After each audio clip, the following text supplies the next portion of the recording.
বলবো? হ্যাঁ, আর একটা জিনিস হলো দেখেন, আমার যে ভালোবাসা, আমি ওই যে বন্যেরা বনে সুন্দর শিশুরা মাতৃ করে, আমার যে আবেগটা, যে আমি এই দেশের লোক, এই দেশ আমাকে ভালো লাগে। আমার ছেলে মেয়েগুলো এইভাবে গড়া। আমার দুইটা মেয়ে ডাক্তার, তারা ওখানে হসপিটালে কাজ করে।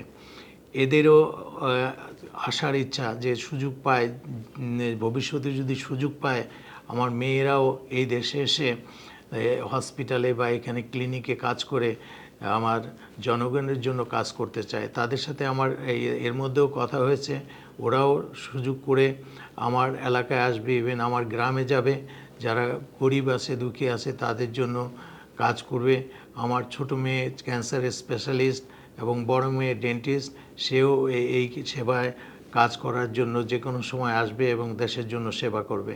আমার ছেলে কম্পিউটার ইঞ্জিনিয়ার, সেও বলছে যে আব্বু আমি যদি সুযোগ পাই ভবিষ্যতে তোমার মতো কাজ করার, তা আমিও দেশে যেয়ে কাজ করতে চাই। অর্থাৎ আমার ফ্যামিলিটা পুরোটাই আমরা বাংলাদেশকে ভালোবাসি, বাংলাকে ভালোবাসি, বাংলার গ্রামকে ভালোবাসি। এই আবেগ নিয়েই আমার সারা জীবন কেটেছে। সুতরাং আমার ছেলে মেয়েও আমার আবেগের ইয়েটা তারা মূল্যায়ন করে।